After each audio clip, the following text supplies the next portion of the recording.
Kwi-albhamu ka-Khuzani lezingoma ey'gxekiwe ezomtalabho sengathi manje i-albhamu igxekwe yonke. Kunomlisa ophikisana nayo leyo nto leyo ocacisayo ukuthi akugxekwanga i-albhamu yonke. Kugxekwe lezi ngoma lezi uKhuzani lezi okukhalwa ngazo kuthiwa ukhulume izindaba. Hayi bafo, yehlisa umoya, yehlisa umoya, calm down baba. Akekho umuntu ogxeke i-CD ka-Khuzani.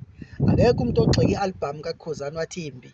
Musukuphambanisa. La kukhulunywe ngokuthi uKhuzani akayeke ukukhuluma izindaba zamakhosikazi kaNgizwe. Kuze omunye umfo wenza ividiyo la obegqoke i-t-shirt emhlophe wathi uKhuzani akahlukane namakhosikazi kamfowabo. Uma kukhona uKhuzani akwaziyo okungale thina singakwazi akakusho. Baningi abantu bekhuluma ngokuthi uKhuzani ukhulume ngezindaba zabantu, ophinde wakhuluma ngey'ndaba zamakhosikazi kaNgizwe akwamculo. Uyakhumbula uthe uKhuzani amakhosikazi kaNgizwe awaganile, awashadile. Wathi uma ngabe eshadile waya ngashintsha isibongo. Kuningi akushilo. Kukhulunywa ngey'nto ey'shiwo uKhuzani la, akukhulunywa nge-CD baba.